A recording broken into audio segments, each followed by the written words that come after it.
పక్క నుంచి ఒక ఇద్దరు అంటే ఒక అబ్బాయి ఒక అమ్మాయి ఒక బైక్ మీద వెళ్తున్నారు. ఆ బైక్ ఒక 200 cc ఉంటుంది, అంటే మంచి ఫ్యాషన్ ఉండేటటువంటి బైక్ అనమాట. దాని మీద వెనకేమో అమ్మాయి కూర్చుంది, ముందేమో అబ్బాయి తోలుతున్నాడు. ఇద్దరు హెల్మెట్ పెట్టుకున్నారు. సో మనిషి దగ్గర బైక్ ఉంటుంది, మనిషి దగ్గర కారు ఉంటుంది, మనిషి దగ్గర గొప్ప గొప్ప ఇళ్ళు ఉంటాయి, మేడలు ఉంటాయి, కాలనీస్ ఉంటాయి, క్వారీస్ ఉంటాయి, పెద్ద పెద్ద భవనాలు ఉంటాయి, ఏరోప్లేన్లలో తిరుగుతాడు, అన్నీ చేస్తాడు. కానీ మనిషి చేతిలో లేనిదేంటో తెలుసా? మన శరీరాలకు పట్టినటువంటి ఒక భయంకరమైనటువంటి శిక్ష, మన శరీరాలకు మన జీవితాలకు తగులుతూ ఉన్నటువంటి, మన శరీరాలకు ఇవ్వబడినటువంటి, మనమే సంపాదించుకున్నటువంటి ఒక భయంకరమైనటువంటి శిక్ష ఏమిటి అని అంటే మరణం. మన శత్రువు ఎవరు అని 2000 సంవత్సరాల క్రితం మరియమ్మ గర్భాన బోసి నవ్వులతో ఒక చంటి బిడ్డడు పుట్టాడు. ఆ చంటి బిడ్డ ఏం చేయటానికి వచ్చాడు అని అంటే, ఇప్పుడు లక్షల కోట్లు పెట్టుకొని ఏదైతే చేయాలని ప్రయత్నం చేస్తూ చేయలేకపోతున్నారో అది చేయటానికే వచ్చాడు. సంక్రాంతి పండుగను వదిలిపెడితే మిగిలిన అన్ని పండుగల వెనుక ఎవరో ఒక రాక్షసుడినో, ఎవరో ఒక రాజునో, ఎవరో ఒక వ్యక్తినో చంపినందుకే మనం పండుగలు చేసుకుంటాం. హోలీ కానివ్వండి, ఏదైనా కానీ ఈ పండుగను చూసారా, ఈ క్రిస్మస్ పండుగను చూసారా, అది ఎందుకు చేసుకుంటాం అని అంటే ఎవరినో చంపినందుకు కాదు, చావును చంపినందుకు. హల్లెలూయా. ఇది క్రైస్తవ లోకానికి సంబంధించినటువంటి పండుగ కానే కాదు. ఇది క్రైస్తవ సంఘం మాత్రమే చేసుకునేటటువంటి పండుగ కాదు. ఈ లోకమునకు రాజు పుట్టాడు అని చేసుకునేటటువంటి పండుగ. ఏంటి రాజు?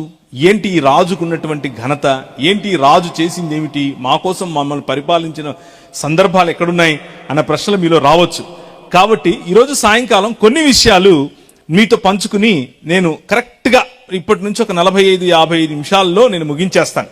కానీ ఈ 45-50 నిమిషాలు మీరు నాకు సమయాన్ని కేటాయించండి. నేను మీకోసం దాదాపు ఒక 5-6 గంటలు ప్రయాణం చేసి వచ్చాను కదా, దానికోసమన్నా కేటాయించండి. అయితే ఈ ప్రయాణం అంటే గుర్తొచ్చింది. ఏం జరిగింది అంటే, వస్తూ ఉంటే నేను నా కారులో వస్తున్నాను, నాతో పాటు ఇంకొక ఇద్దరు ఉన్నారు.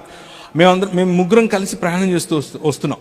నాతో పాటు ఉన్న వాళ్ళలో ఒక అబ్బాయి ఉన్నాడు. నువ్వు లేచి నిలబడి ఒకసారి. కరెక్ట్గా ఇది వీడి సైజే ఉంటాడు. ఏం పేరు నీ పేరు? చైతన్య. వాడి పేరు శామ్యుయల్. కూర్చో. చైతన్య నీలాగానే ఉంటాడు వాడు కూడా. మొత్తం చూస్తున్నాడు ఎంత స్పీడ్ వెళ్తున్నాడు, ఎంత దాన్ని ఏమంటారు, నెక్స్ట్ ఎదురుగా వెళ్తున్న బండి పేరేంటి, ఆ బండి ఎంత బాగుంటుంది, ఇవన్నీ మాట్లాడుతున్నాడు నాతో. మాట్లాడుతూ ఉంటే మా పక్క నుంచి ఒక ఇద్దరు అంటే ఒక అబ్బాయి ఒక అమ్మాయి ఒక బైక్ మీద వెళ్తున్నారు. ఆ బైక్ ఒక 200 cc ఉంటుంది, అంటే మంచి ఫ్యాషన్ ఉండేటటువంటి బైక్ అనమాట. దాని మీద వెనకేమో అమ్మాయి కూర్చుంది, ముందేమో అబ్బాయి తోలుతున్నాడు. ఇద్దరు హెల్మెట్ పెట్టుకున్నారు, చక్కగా వెళ్తున్నారు.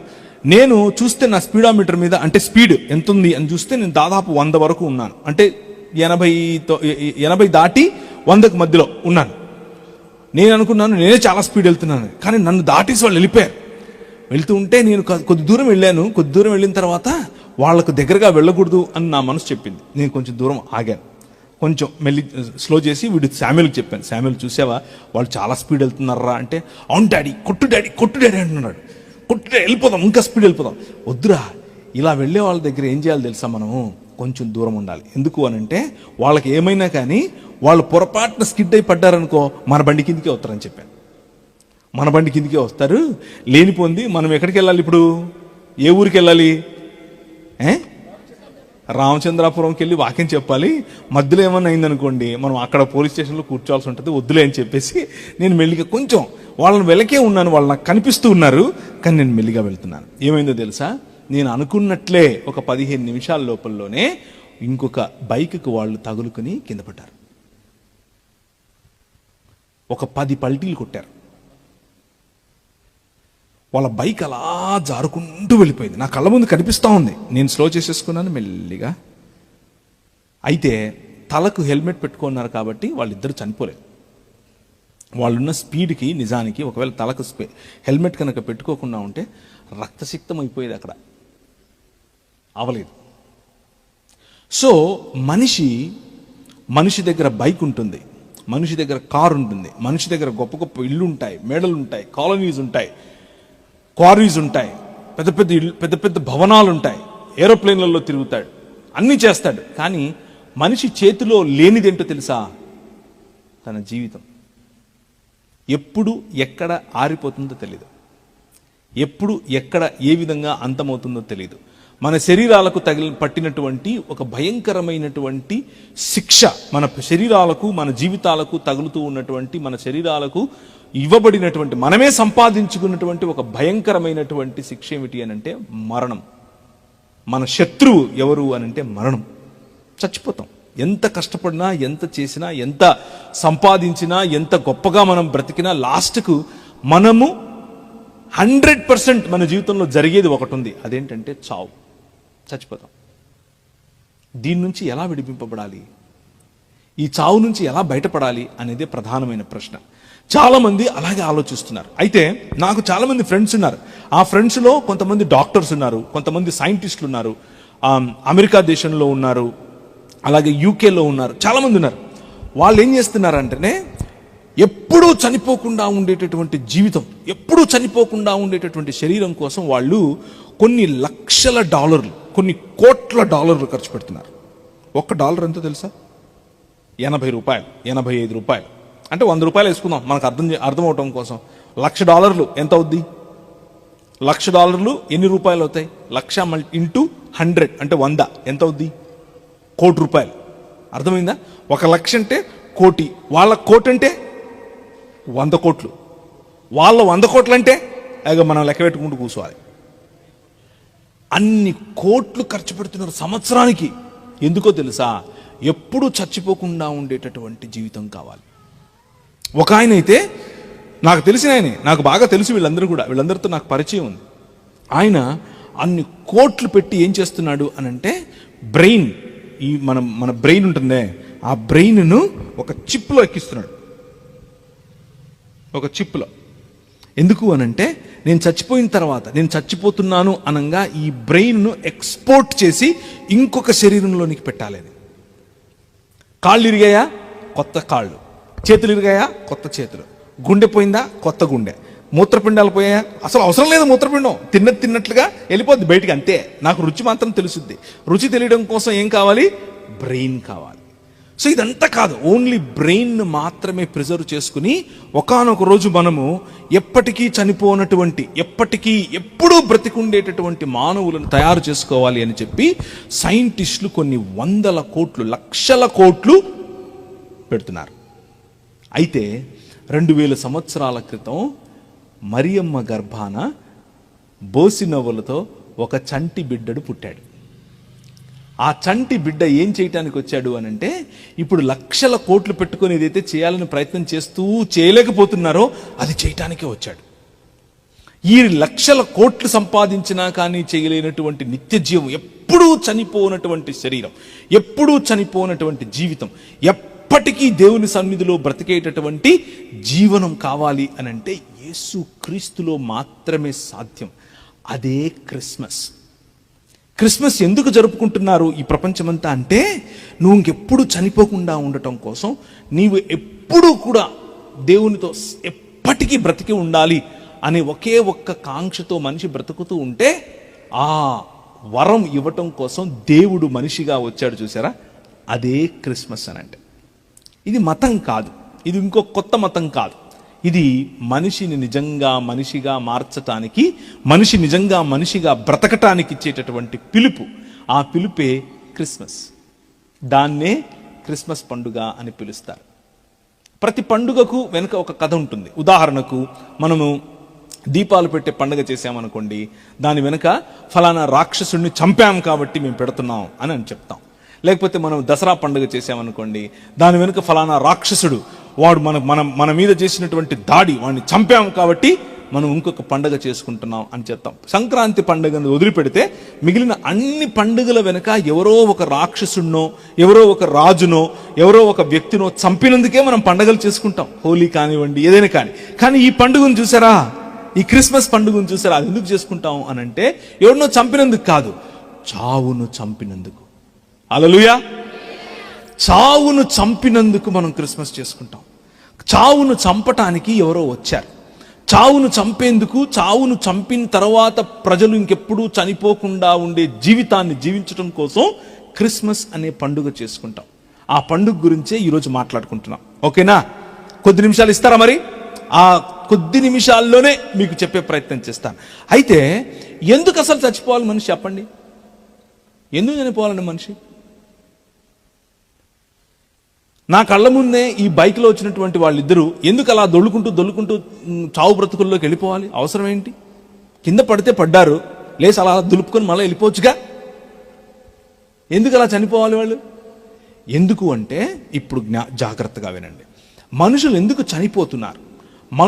చనిపోతున్నారు అనంటే, దేవుడు మనిషిని ఎప్పుడు చనిపోకుండా ఉండేవాడుగానే చేశాడు. దేవుడు మనిషిని తన స్వరూపమందు తన పోలిక చొప్పున ఎప్పటికీ చనిపోకుండా ఉండేవాడిగానే, జీవము గల దేవునితో జీవాధిపతితో సంబంధం ఉన్నవాడిగానే చేశాడు.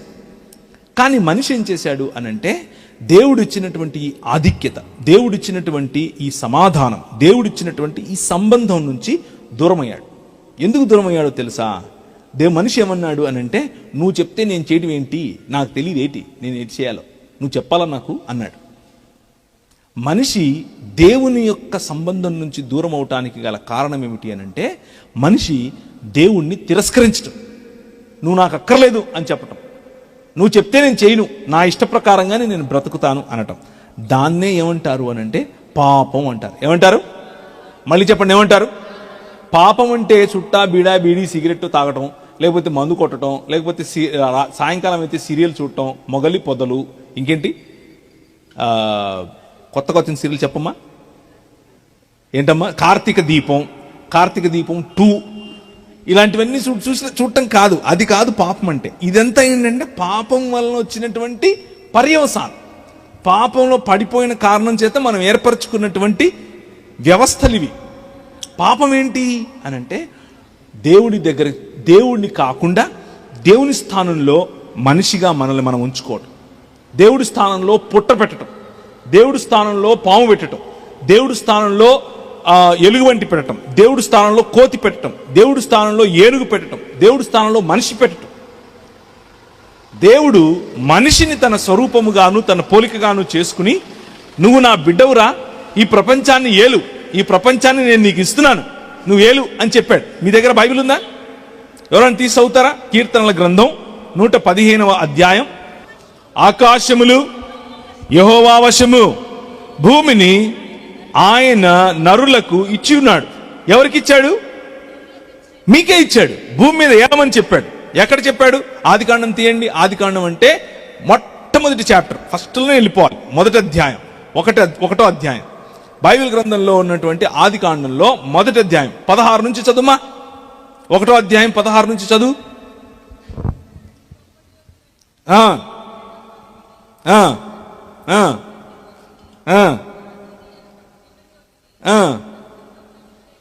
Okay okay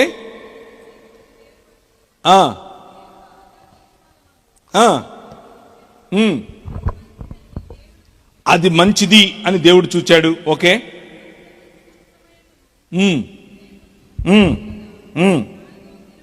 okay. ఇప్పుడు 4 దినాలు అయ్యాయి అంటే దేవుడు ఆకాశమును మరియు ఆకాశమును ఏలటానికి ఒకటి చంద్రుడిగాను ఇంకొకటి సూర్యుడిగాను ఏలికలుగా ఉంచాడు. అర్థమవుతుందా? కానీ భూమిని ఏలటానికి ఎవరు నుంచాడు? ఇప్పుడు అదే 1వ అధ్యాయంలోనికి ఎలాంటి ఆఖరిలోకి రండి. 20 నుంచి చదవండి.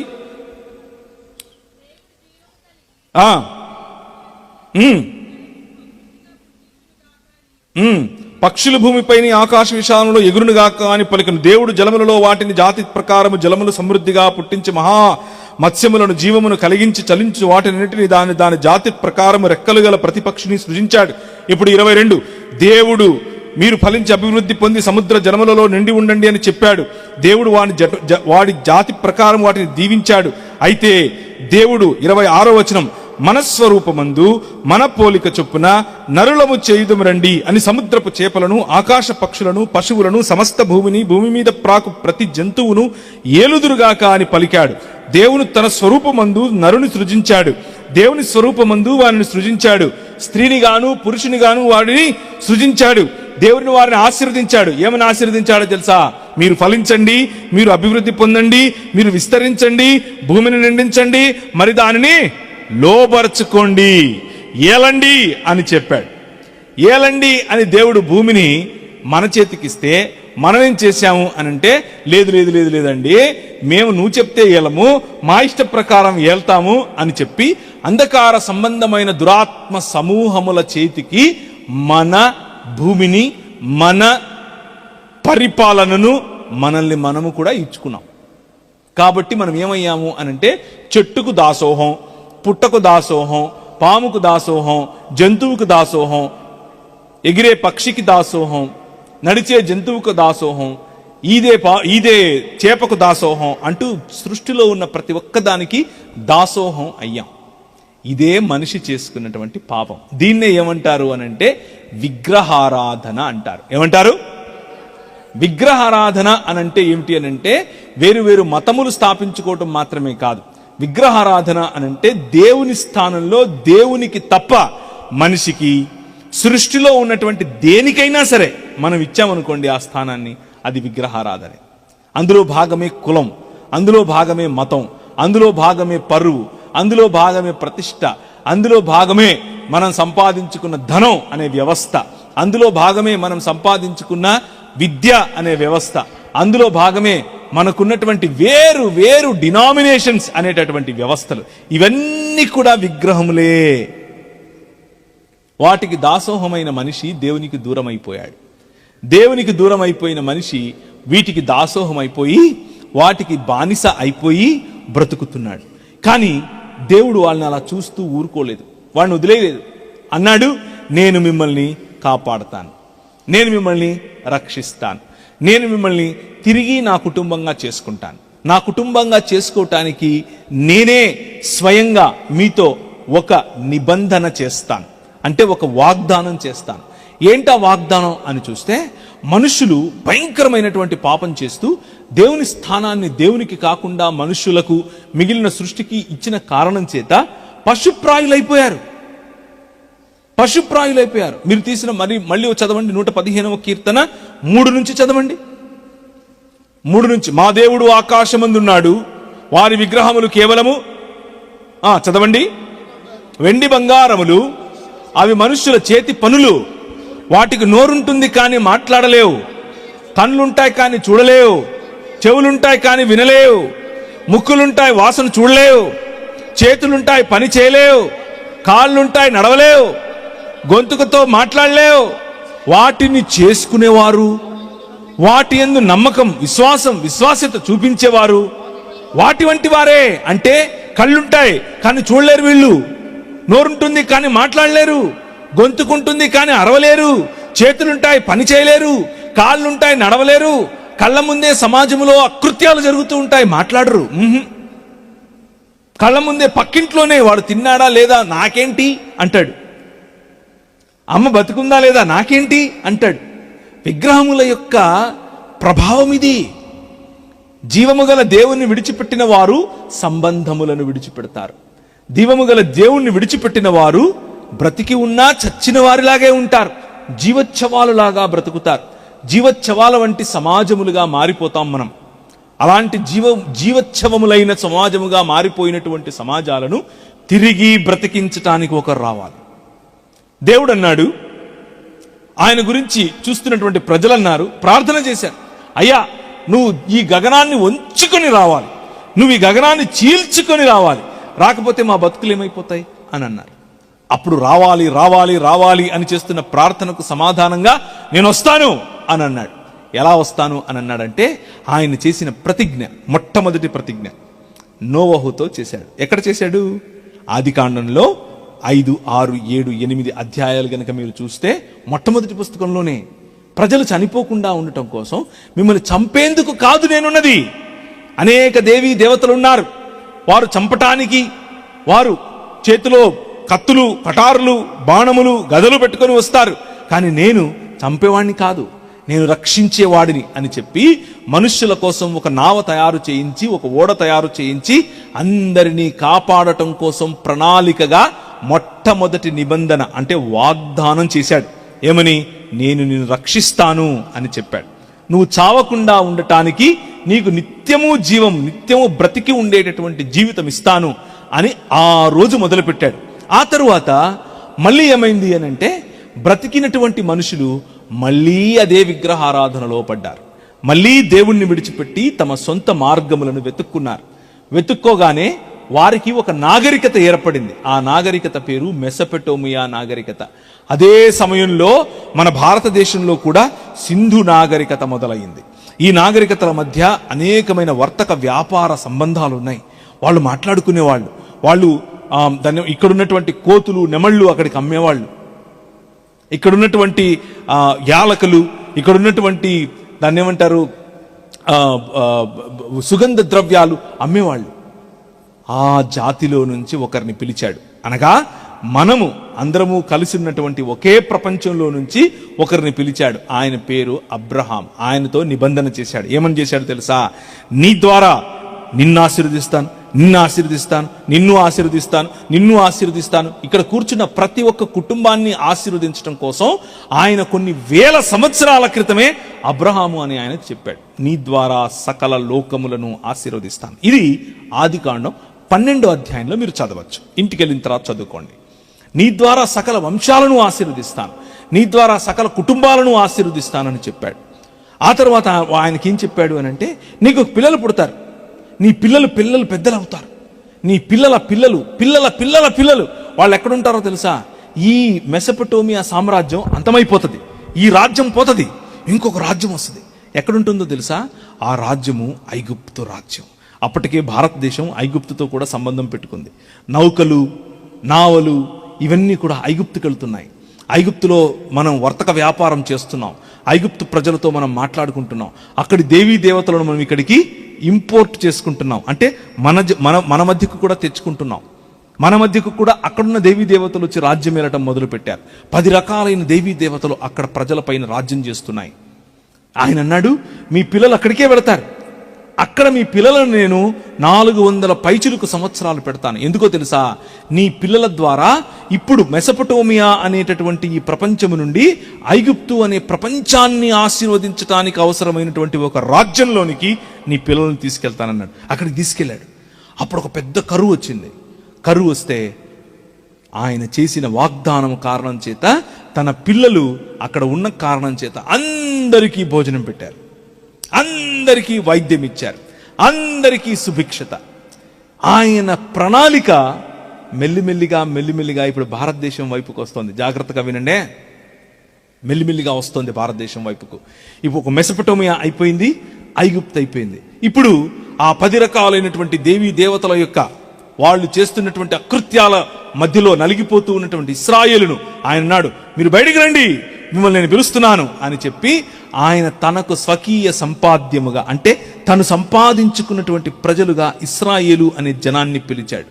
పిలిచి వారిని ఆరిన నేల మీద ఒక సముద్రాన్ని చీల్చి మరీ నడిపించి బయటకు తీసుకుని వచ్చి ఒక రాజ్యంగా చేశాడు.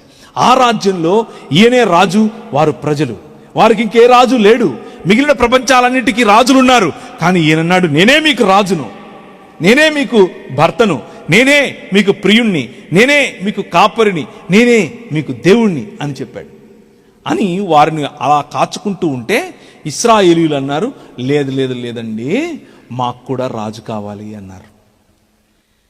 మాకు కూడా కనిపించే రాజు కావాలి. ఐగుప్తుకు రాజున్నాడు, మెసొపొటేమియాకు రాజున్నాడు, మా పక్కనలో ఒక రాజున్నాడు, మా పక్క దేశాలకు రాజులున్నారు, మాకు కూడా అన్ని దేశాలకు ఉన్నట్లే రాజు కావాలి అన్నారు.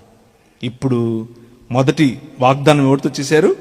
నోవహుతో. రెండవది అబ్రహాముతో. మూడవది తన పిల్లలైన యాకోబుకు పిల్లలైనటువంటి ఇశ్రాయేలుతో. ఇప్పుడు 4వది ఆయన అన్నాడు, మీకు రాజు కావాలా?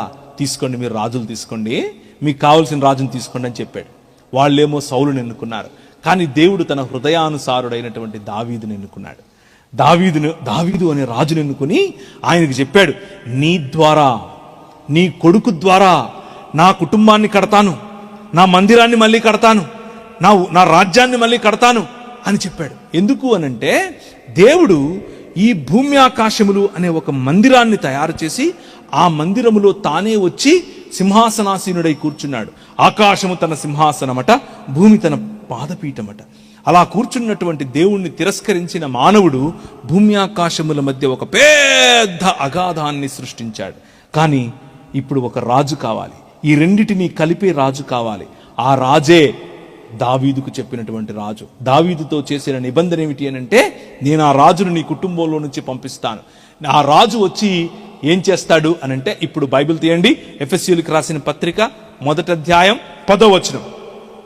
ఎఫెసీ పత్రిక 1వ అధ్యాయం 10వ వచనం. ఆ రాజు ఏం చేశాడు? గట్టిగా చదవాలి. దేవునికి ఒక సంకల్పం ఉందట. ఆ సంకల్పమును బట్టి ఆయన పరలోకమందున్నవే గాని భూమి మీద ఉన్నవే గాని సమస్తమును క్రీస్తునందు ఏకముగా సమకూర్చవలెనని తనలో తాను నిర్ణయించుకున్నాడు. ఏం చేయాలని నిర్ణయించుకున్నాడు? దేవుడు భూమి ఆకాశములను కలపాలని నిర్ణయించుకున్నాడు. భూమి మీద ఉన్న సమస్తమును, పరలోకమందున్న సమస్తమును ఏకముగా క్రీస్తునందు. క్రీస్తు అంటే ఎవరు అనుకుంటున్నారు? ఇంకెవరో కాదు, మరియ గర్భాన బోసి నవ్వులేసుకుని పుట్టాడే ఒక చిన్న బాలుడు, ఆయనే. 2000 పైచిలకు సంవత్సరాల క్రితం పుట్టిన వ్యక్తి ఎందుకు పుట్టాడు అనంటే, మనుష్యులు చేసిన పాపము కారణంగా భూమి ఆకాశముల మధ్య వచ్చిన అగాధమును తీసివేయటం కోసం పుట్టాడు. తీసివేసి ఆయన పరలోకమందున్నవే గాని భూమి మీద ఉన్నవే గాని సమస్తాన్ని ఐక్యపరచి మన కోసం ఒకటి చేయాలి అని ఆయన పుట్టాడు. అంటే మనలను దేవుని సన్నిధికి మళ్ళీ తీసుకుని వెళ్ళాలి, దేవుని సన్నిధిని మన మధ్యకు తీసుకుని రావాలి. ఈ రెండు జరగాలి అనంటే దేవుడే మానవుడై రావాలి. అది క్రిస్మస్ అంటే. క్రిస్మస్ అంటే దేవుడే మానవుడైన దినం. దేవుడు ఆదియందు వాక్యముగా, ఆదియందు ఏ వాక్యమైతే దేవునితో, ఆదియందు ఏ వాక్యమైతే దేవుడుగా ఉండెనో ఆ వాక్యము ఇప్పుడు శరీరధారి అయి నీలాగా కాళ్ళు, చేతులు, కళ్ళు, ముక్కు, నోరు ఉన్నటువంటి శరీరధారి అయి మన మధ్యకు కృపా సత్య సంపూర్ణుడిగా. దీన్ని ఏమంటారు మీరు? ఆ టెంట్ని ఏమంటారు తెలుగులో? డేరా అంటారా, లేకపోతే షామియానా అంటారా? ఏమంటారు? ఏమనరా? టెంట్ అని అంటారా? ఏమంటారు? పందిరి అంటారా? పందిరి వేసెను, అదే పదం వాడారు అక్కడ. ఆయన వచ్చి మన మధ్య పందిరి వేశాడు, తన శరీరం అనే పందిరిని మన మధ్య వేశాడు. ఏంటి ఈ పందిరి అని అంటే, ఇది రెండో మాట. మొదటి మాట ఏంటి? దేవుడు భూమి ఆకాశములను కలుపుతున్నాడు. రెండో మాట క్రిస్మస్కు ఉన్నటువంటి ప్రధాన లక్ష్యం. ఇప్పుడు మనం ఆలయాలు కట్టుకుంటాం. ఎందుకు కట్టుకుంటాం చెప్పండి? దేవాలయాలు, గుళ్ళు ఎందుకు కట్టుకుంటాం? దేవునితో కలవటానికి. మనిషి వెళ్ళి దేవునితో కలవటానికి కట్టుకునేటటువంటి మందిరమే గుడి. దేవుడు కూడా ఒక మందిరం కట్టాడు, దేవుడు కూడా ఒక ఆలయం కట్టాడు. దాన్నే భూమి ఆకాశములు అనేటటువంటి ఆయన మందిరం, ఆయన భవనం, ఆయన ఇల్లు. అయితే మనిషి వెళ్ళి కలవటానికి అక్కర్లేదు, ఆయనే వచ్చి కలిసేవాడు. ప్రతి సాయంత్రం ఆయన వచ్చి కలిసేవాడు. కలిసి మిమ్మల్ని ఏం చేశాడు అని అంటే, తన ప్రతినిధిగా, తన ప్రతిబింబంగా, అలాగే తన ప్రతిమగా ఉంచాడు. కానీ మనం ఏం చేసాం? తుచ్చి మేము ప్రతిమ కాదు, ప్రతిబింబం కాదు, ప్రతినిధి కాదు, మేమే మాకంటూ ఇంకొకటి పెట్టుకుంటామని గుళ్ళు గోపురాలు కట్టుకోవటం మొదలెట్టాం. కానీ దేవుడు ఆపలేదు దాన్ని. ఆయన అన్నాడు, నేను వేసే పందిరి, నేను వేసే ఈ టెంట్, నేను వేస్తున్నటువంటి ఈ గుడారము దగ్గరికి మీరు వద్దురు గాని, నన్ను కలవటానికి వద్దురు గాని. అలా కొన్ని వేల సంవత్సరాలు ప్రజలు వచ్చారు. ఆయన షకీనా మహిమ దిగి వచ్చినప్పుడు ఆయనను చూడటానికి, ఆయనను కలవటానికి వచ్చారు. కానీ ప్రభు అయిన యేసు క్రీస్తు అనేటటువంటి ఈ శరీరం నిజమైన గుడారం. అందులో మనిషి దేవుడు ఇద్దరు కలుస్తున్నారు. హల్లెలూయా! మనిషి దేవుడు ఇద్దరినీ కలపటమే క్రిస్మస్ వెనుక ఉన్నటువంటి ప్రధానమైన లక్ష్యం. మొదటి లక్ష్యం ఏం చెప్పాను? భూమి ఆకాశము కలవటం. రెండవ లక్ష్యం ఏం చెప్తున్నాను? మనిషి దేవుడు కలవాలి, మనిషి దేవుడు ఒకే చోటికి రావాలి. దేవుడిని మనిషి దగ్గరికి, మనిషిని దేవుడి దగ్గరికి తీసుకొని రాగలిగినటువంటి ఎవరున్నారు? అలా చేయగలవారు ఎవరు చేయగలరబ్బా అని చూస్తూ ఉంటే మళ్ళీ మనకు గుర్తు రావాలి, ఇశ్రాయేలును బయటకు తీసుకొని వచ్చినప్పుడు పగటిలో మేఘస్తంభముగా ఆయనే వచ్చాడు, రాత్రిలో అగ్నిస్తంభముగా ఆయనే వచ్చాడు, దాహం అవుతుంది అనంటే నీళ్ళిచ్చు బండగా ఆయనే వచ్చాడు, ఎదురుగా సముద్రం కనిపిస్తోంది అనంటే చీల్చింది ఆయనే. ఈ రాజు గొప్ప రాజు, ఈ రాజు నిజమైన మనిషి, ఈ రాజు ప్రేమకు కొలత లేదు, ఈ రాజు దయకు నువ్వు పదాలు వెతుక్కోలేవు, ఈ రాజు న్యాయము తీర్చే రాజు, ఈ రాజు భుజముల మీద రాజ్యభారం ఉంటుంది, ఈ రాజు అందరినీ సమానంగా చూసే రాజు, ఈ రాజు ప్రేమ ఎంత గొప్ప ప్రేమ, ఈ రాజు ఏలిక, ఈ రాజు పాలించాలి అనంటే కత్తులెత్తుకొని రాడు, ఈ రాజు పరిపాలించాలి అనంటే కొరడాలు తీసుకొని రాడు, ఈ రాజు పరిపాలించాలి అంటే బాంబులు వేయడు, ఈ రాజు పరిపాలించాలి అనంటే ఇంకేదో జిమ్మిక్కులు చేయడు, ఆయన అద్భుతాలు ఏదో దాన్ని ఏమంటారు మాయల మరాఠీ కాదు. ఈ రాజు ఎలా పరిపాలిస్తాడు అనంటే ప్రేమిస్తాడు. ఈ రాజు నిజమైన మనిషిగా వస్తాడు, నిజమైన మనిషిగా వచ్చి దేవుణ్ణి చూపిస్తాడు, మనిషిలో దేవుణ్ణి చూపిస్తాడు. మనిషిలో దేవుణ్ణి చూపించటమే క్రైస్తవం, మనిషిలో దేవుణ్ణి చూపించటమే క్రీస్తు మార్గం, మనిషిలో దేవత్వమును కనపరచటమే క్రీస్తు మార్గం. కొలస్సీలకు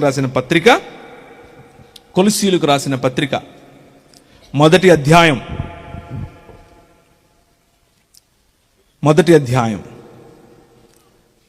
ఆయన ఏం చేయటానికి వచ్చాడు? ఎందుకు క్రిస్మస్ అనంటే 13 నుంచి, ఆయన మనలను అంధకార సంబంధమైన అధికారములో నుండి విడుదల చేసి తాను ప్రేమించిన తన కుమారుని యొక్క రాజ్య నివాసులనుగా చేసెను.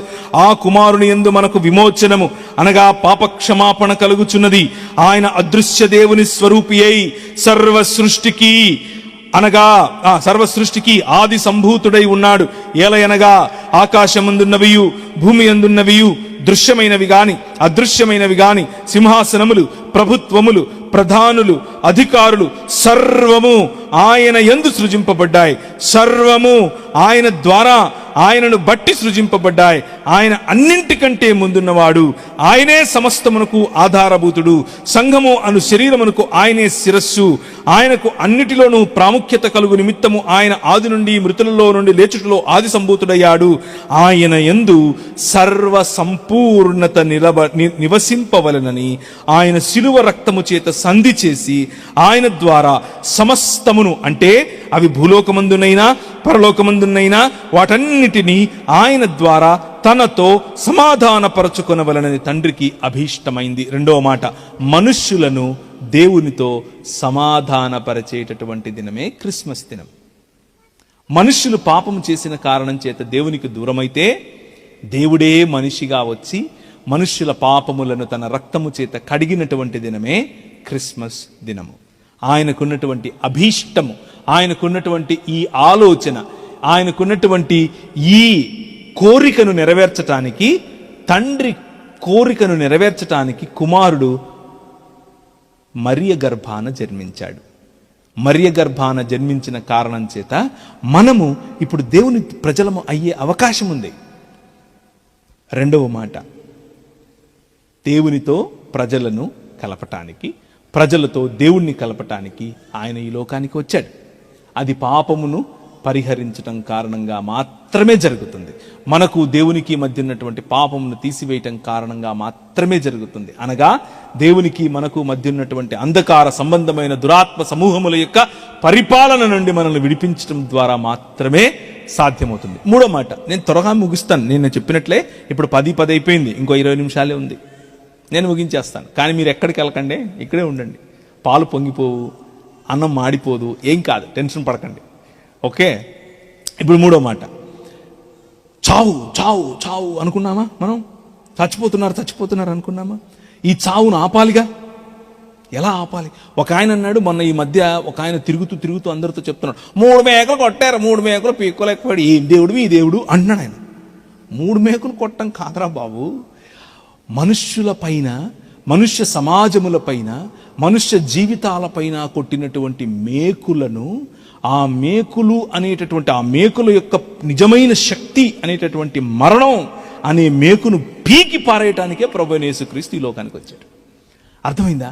మనుషులు చచ్చిపోకూడదు, ఇంకెప్పుడూ చచ్చిపోకూడదు, ఇంకెప్పటికీ చచ్చిపోయినటువంటి జీవితం కావాలి. సో యేసుక్రీస్తు ఏమన్నాడు అనంటే, ఆయన ఇంతవరకు మనం చూసినట్లుగా మనము మనకు ఆయన శరీరమందు మనకు వ్యతిరేకంగా రాయబడినటువంటి ప్రతి మాటను కొట్టివేయటానికి, ఇదే కొలసీయులకు రాసిన పత్రికలో ఆయన గురించినటువంటి మాట, క్రీస్తు అనగా ఏలయనగా దేవత్వం యొక్క సర్వ సంపూర్ణత శరీరముగా క్రీస్తునందు నివసించుచున్నది. ఆయన దేవుడు, కానీ మనిషిగా రావటానికి గల కారణం ఏమిటి అనంటే, అవి మనకు అంధకార సంబంధమైన దురాత్మ సమూహములు మనకు వ్యతిరేకంగా రాసినటువంటి ప్రతి అపవాది క్రియను, ప్రతి పట్టీని, ఇదిగో వీడు ఇది చేశాడు, ఇదిగో వీడు అది చేశాడు, ఇదిగో వీడు ఇలా తప్పు ఇలా తప్పు ఇలా తప్పు అని చెప్తున్న ప్రతి తప్పును చించి పారేయటానికి, కొట్టి పారేయటానికి, మరణాన్ని జయించటానికి వచ్చాడు. ఆయన చనిపోతూ ఉంటే అది కూడా ఎట్లా వివస్త్రయ్యి దిగంబరిగా బట్టలు లేకుండా ఆయన ఈడ్చుకొడుతూ ఉంటే, ఆయనకు కుడి వైపున ఒకడు, ఎడమ వైపున ఒకడు దొంగలున్నారు. ఒక ఆయన అన్నాడు, ఓ నువ్వు పెద్ద రాజు రాజు రాజు అన్నావుగా, నువ్వు ప్రవక్త ప్రవక్త ప్రవక్త అన్నావుగా, క్రీస్తు క్రీస్తు క్రీస్తు అన్నావుగా, నీ చేతనైతే నిన్ను నువ్వు రక్షించుకో, మమ్మల్ని కూడా రక్షించు అని అన్నాడు. ఇంకో పక్కన ఆయన అన్నాడు, అయ్యా నువ్వు క్రీస్తు అని నేను నమ్ముతున్నాను, నీ రాజ్యంలో నన్ను కూడా జ్ఞాపకం చేసుకో అని అన్నాడు. వెంటనే ఈయన ఏమన్నాడు తెలుసా, ఈరోజు ఇప్పుడు నీవు నాతో కూడా పరదైసులో ఉంటావు అని చెప్పాడు. ఎందుకు తెలుసా అంత ధైర్యం? ఆయన, అందరూ అనుకున్నారు చచ్చిపోతున్నాడు చచ్చిపోతున్నాడు చచ్చిపోతున్నాడు అని, కానీ ఆయన ఏమనుకుంటున్నాడు అంటే, నేను చావును చంపటానికి వెళ్తున్నాను అన్నాడు. ఏమన్నాడు? చావును చంపటానికి వెళ్తున్నాడు. ఆయన చావు, ఏ చావు అయితే మనుషులందరినీ భయపడుతుందో, ఆయన చావటానికి ముందు 3 ప్రభుత్వాలు ఆయనను పరీక్షించాయి. మొదటిది మతం అనే ప్రభుత్వం, ఇది వీళ్ళను పరిచయులు అని పిలుస్తారు. వీళ్ళు ఎగేసుకుని వచ్చారు. ఏంటి యూదుల రాజు అంటున్నావు, యూదుల రాజు అంటున్నావు, నీకు తెలుసా నువ్వు యూదుల రాజు ఎలా అవుతావు అంటే, ఆయన అవును నువ్వు అన్నట్లే యూదుల రాజు క్రీస్తును నేనే, సర్వాధికారి అయిన దేవుని కుడిపార్శ్వం ముందు నేను కూర్చుండటయు, మెగారుడనై దిగిరావుటయు మీరు చూస్తావు అని అన్నాడు. అప్పుడు ఆ మతానికి పెద్దగా ఉన్న ఆయన బట్టలు చింపుకున్నాడు. బట్టలు చింపుకుని ఏమన్నాడంటే, ఇంతకంటే ఎక్కువ కావాలా, ఈయన్ని సిలువేయండి అని అన్నాడు. రెండో వ్యక్తి హేరోదీయులు అంటే వీళ్ళకేంటంటే, మా కుటుంబస్తులే సింహాసనంకి ఎక్కాలి, ఇంకొకటి కొత్త రాజు రావడానికి వీల్లేదు అనుకునేవాళ్ళు. వాళ్ళు కూడా ఈయన అడిగారు. అవును ఐ యామ్ ద కింగ్ అన్నాడు, నేనే రాజును అని అన్నాడు.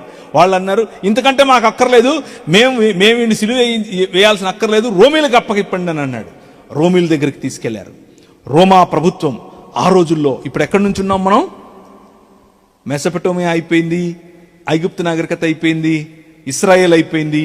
బబులోన్ నుంచి ఎక్కడికి వచ్చినప్పుడు గ్రెకో రోమన్ ఎంపైర్, రోమా అనేటటువంటి మహాశాసనం, గొప్ప శాసనం, పెద్ద రాజ్యం. ఆ రాజ్యానికి ప్రతినిధి పిలాతు నిలబడుకొని అంటున్నాడు, నువ్వు ఏం చేయలేదని నాకు తెలుసు, నువ్వు మాట చెప్తే నేను వదిలేస్తానుగా నిన్ను అని అన్నాడు. ఈయన నవ్వి ఆయన చూసి, అరే బాబు నీకు అర్థం కావట్లేదు, నేను ఇస్తే తప్ప అధికారం నీకు రాదురా అన్నాడు. ఏంటి, రోమా శాసనానికి, రోమా రాజ్యానికి ప్రతినిధి అయిన నేను, నాకు నువ్వు అధికారం ఇస్తావా అనుకుని చేతులు కడిగేసుకున్నాడు. నా వల్ల కాదు బాబు, ఇదిగో మనిషి, ఈయనలో నాకు ఏ తప్పు కనపడలేదు, అయినా మీరు సిలివేయాలనుకుంటున్నారా, మీ కర్మ అని చెప్పి వదిలేశాడు. 3 ప్రభుత్వాలు, ఆ 3 ప్రభుత్వాలు చేతులు ఎత్తేశాయి.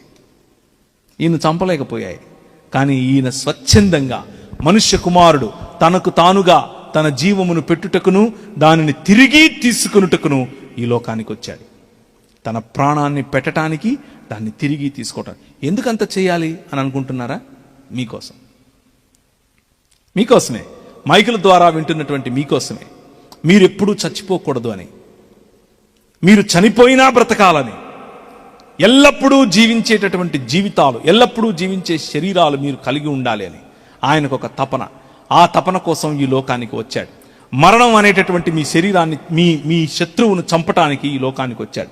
శిలువ మీద వేలాడుతూ ఉన్నప్పుడు ప్రజలందరూ అనుకున్నారు, ఇక చచ్చాడు అని అనుకున్నారు. కానీ ఆయన అనుకున్నాడు, ఇక నేను చంపుతాను అని అనుకున్నాడు. మనిషిని కాదు, మనిషిని చంపే దేవుళ్ళు చాలా మందిని చూశాం.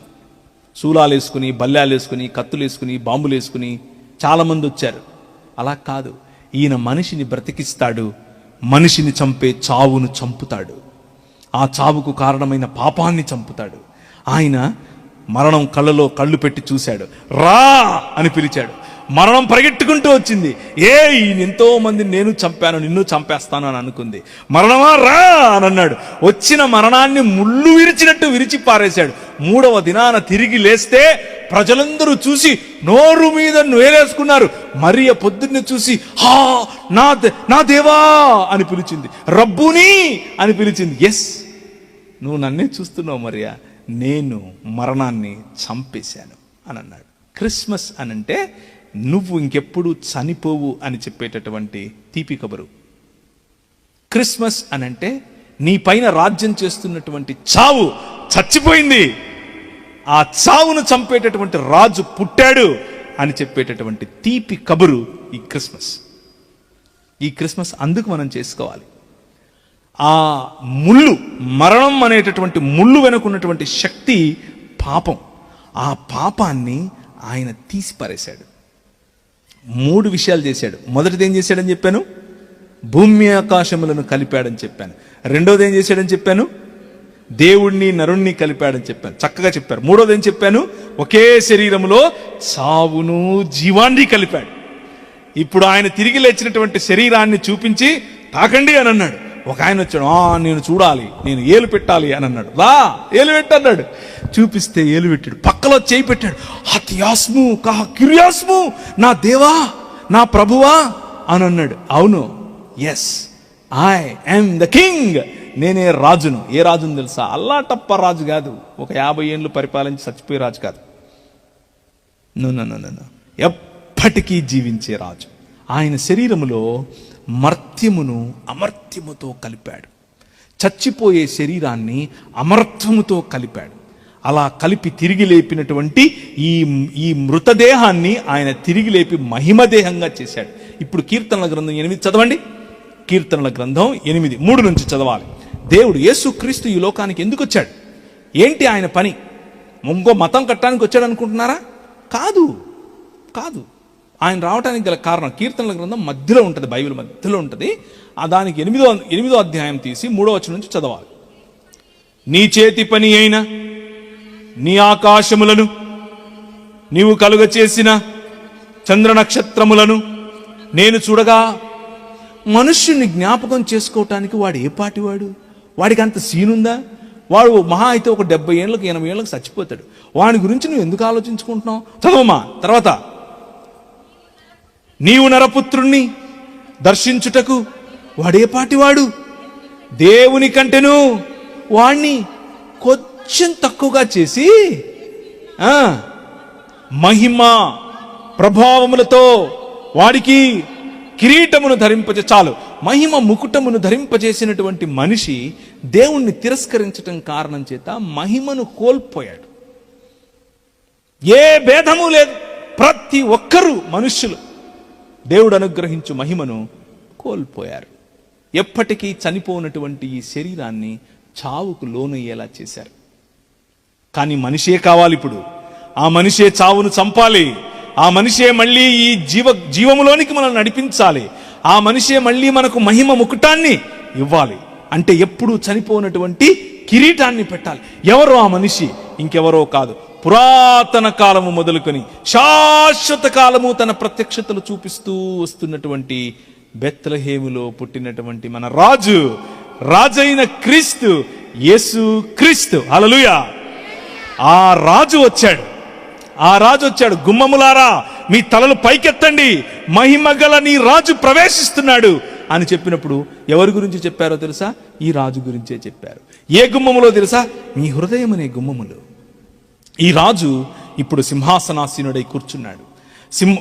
ఈ సిలువ అనే సింహాసనం మీద కాలేసుకుని మరణాన్ని రా అని పిలిచి మరణాన్ని చంపి 3వ దినాన సమాధిని గెలిచి తిరిగి లేచినటువంటి ఈ రాజు సింహాసనం మీద కూర్చొని ఏం చెప్తున్నాడు అని అంటే, ఇదిగో నేను సమస్తమును నూతనముగా చేస్తున్నాను. ప్రకటన గ్రంథం 21వ అధ్యాయం 5వ వచనం చదువుతారా? ప్రకటన 21:5. నా దగ్గర ఇంకా 7 నిమిషాలే ఉన్నాయి. మీరెవరు వాచ్ చూడలా, మీరెవరు ఆవులించట్లేదు. మీరు ఆవులించకపోతే, వాచ్ చూడకపోతే నేను ఇంకొక గంట చెప్తాను.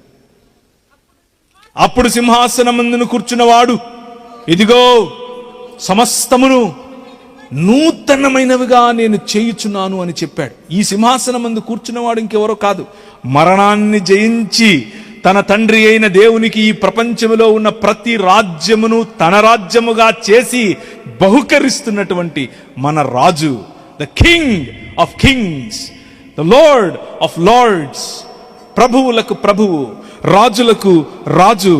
ఆ రాజు నీ రాజు. ఆ రాజు ఇశ్రాయేలుకు రాజు.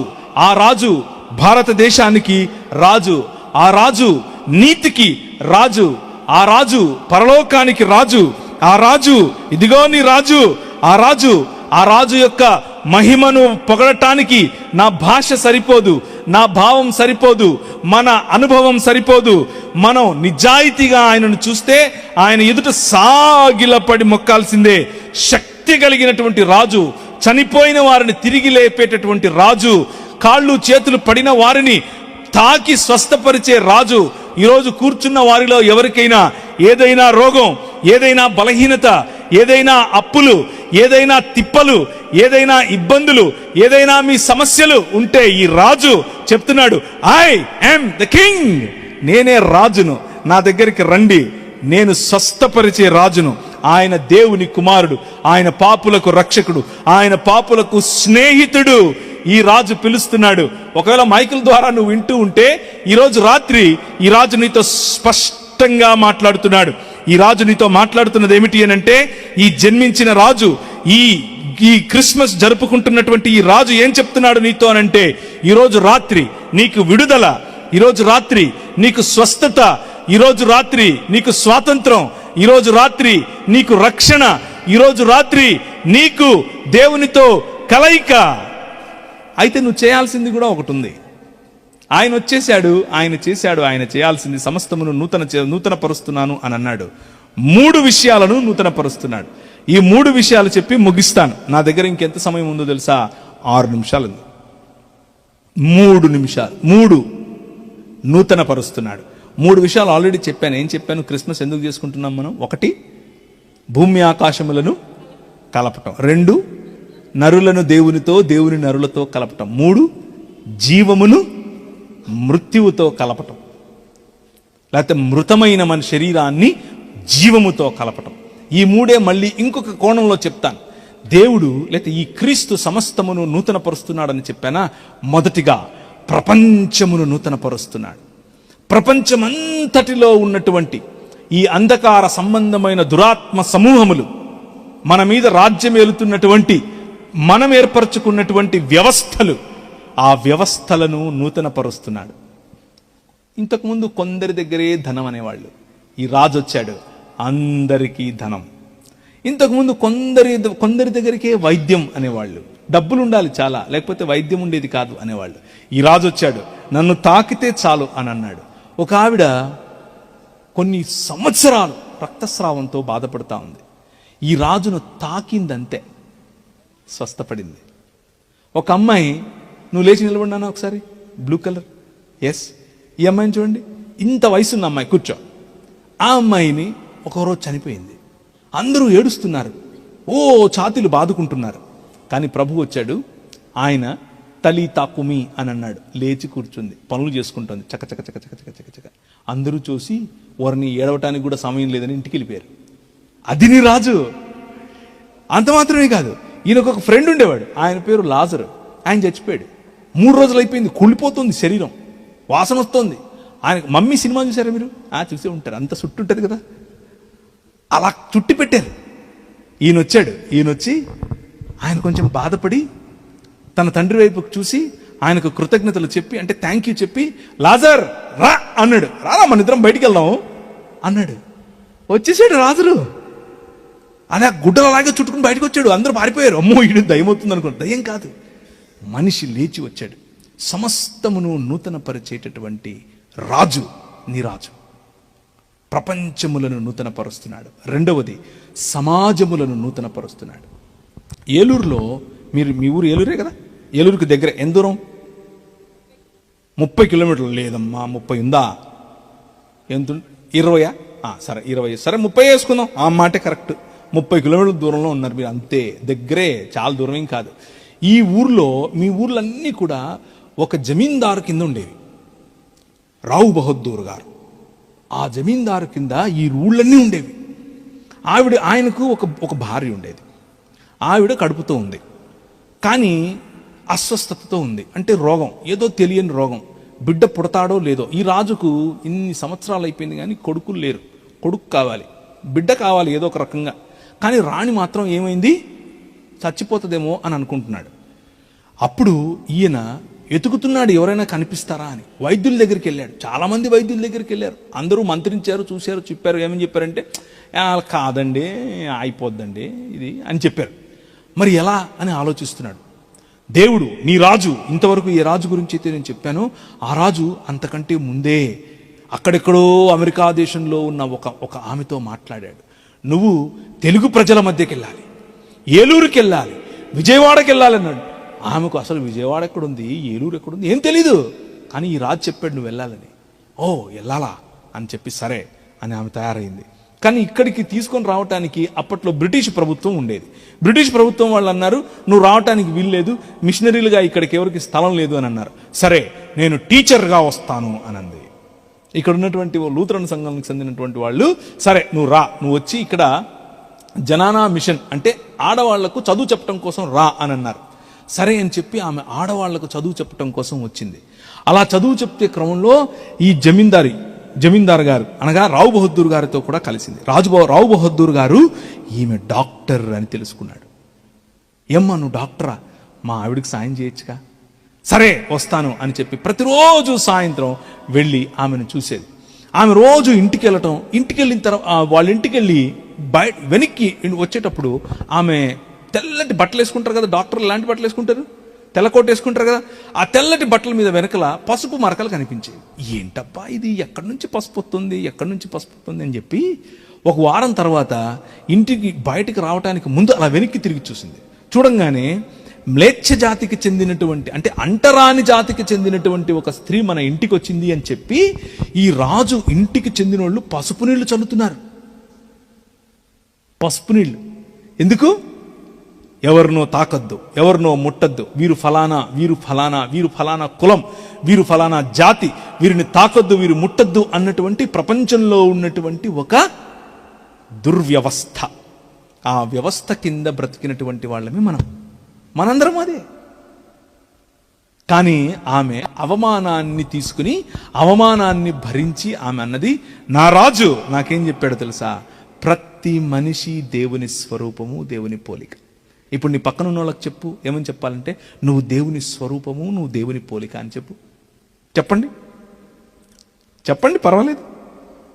నువ్వు దేవుని స్వరూపం, నువ్వు దేవుని పోలిక అని చెప్పండి. ఇది చెప్పటం కోసమే క్రీస్తు వచ్చాడు. ప్రతి మనిషి, కులం అన్న తేడా లేదు, మతం అన్న తేడా లేదు, జాతి అన్న తేడా లేదు, ప్రాంతం అన్న తేడా లేదు, భాష అనే తేడా లేదు, భావం అనే తేడా లేదు, లింగం అనే తేడా లేదు, నువ్వు స్త్రీవా పురుషుడివా ఈ నపుంసకుడివా అన్న తేడా లేదు. ప్రతి ఒక్కరూ దేవుని స్వరూపము, దేవుని పోలిక చొప్పున ఉన్నారు.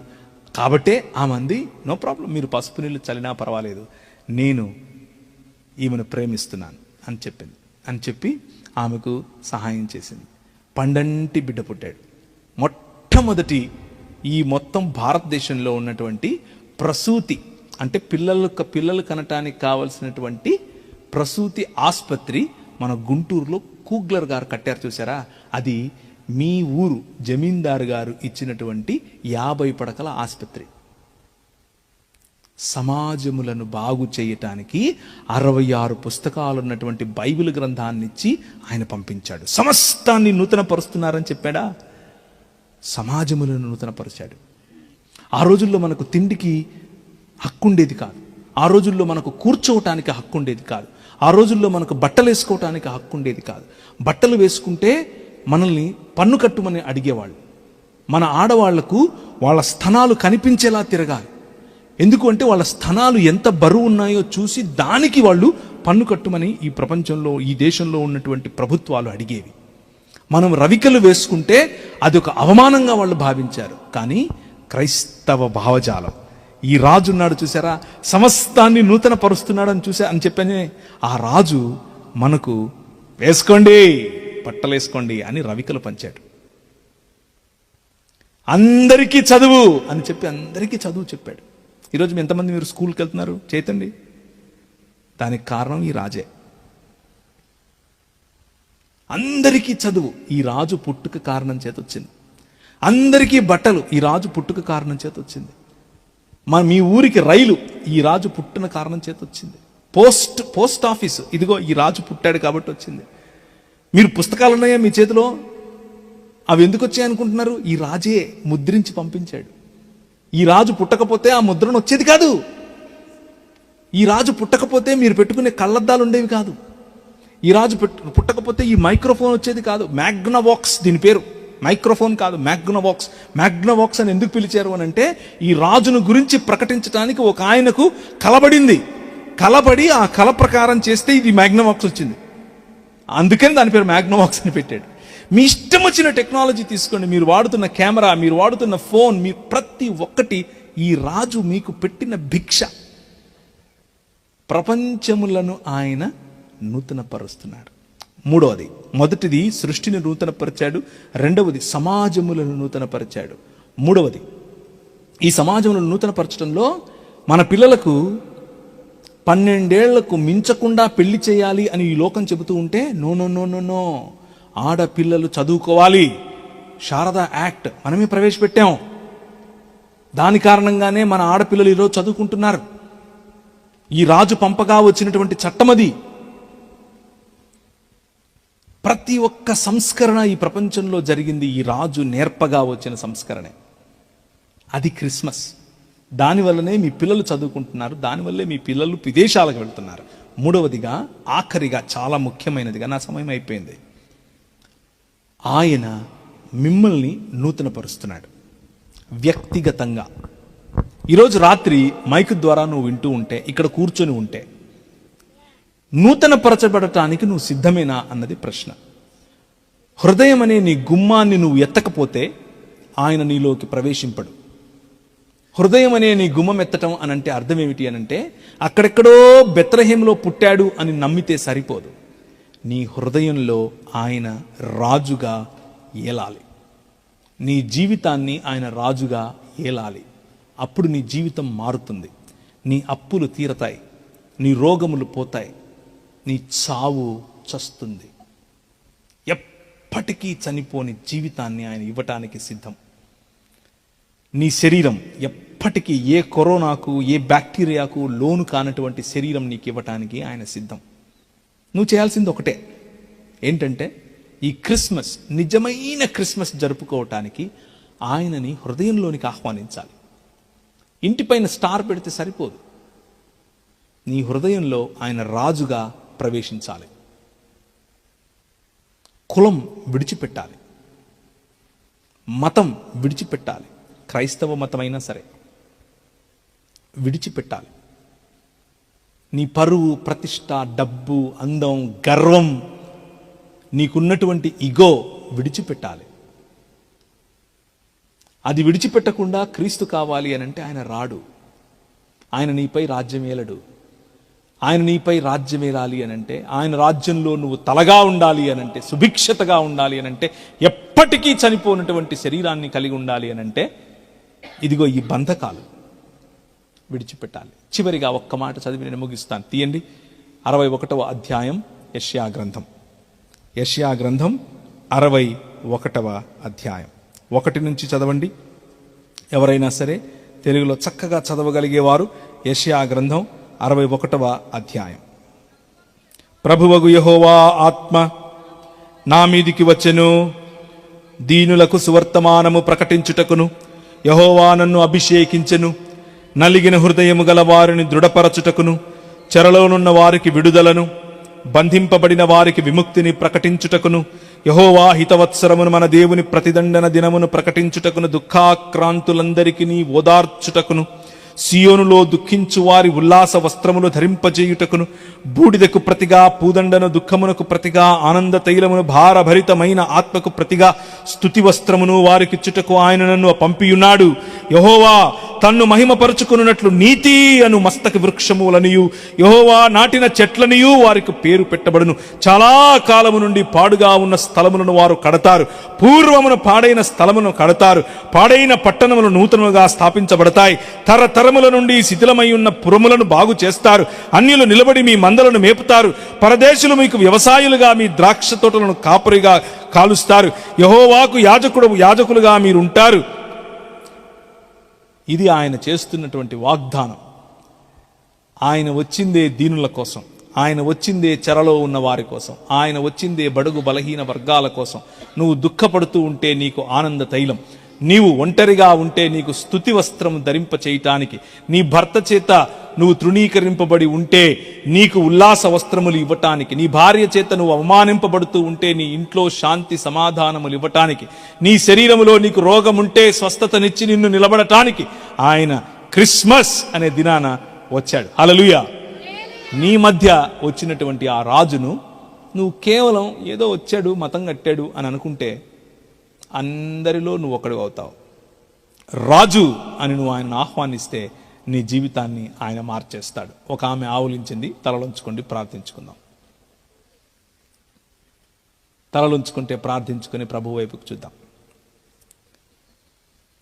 కృపగల దేవుడు, యెహోవా ఆత్మ కలిగినటువంటి దేవుడు, ఈ లోక మర్యాదకు ప్రతిదండన చేయటానికి వచ్చినటువంటి దేవుడు, దుఃఖాక్రాంతులను ఓదార్చటానికి వచ్చినటువంటి దేవుడు ఈ రాత్రి నీతో మాట్లాడుతున్నాడు. నువ్వు దుఃఖంలో ఉంటే ఓదార్పు నీకు, నువ్వు ఒంటరిగా ఉంటే నీకు తోడు ఆయన.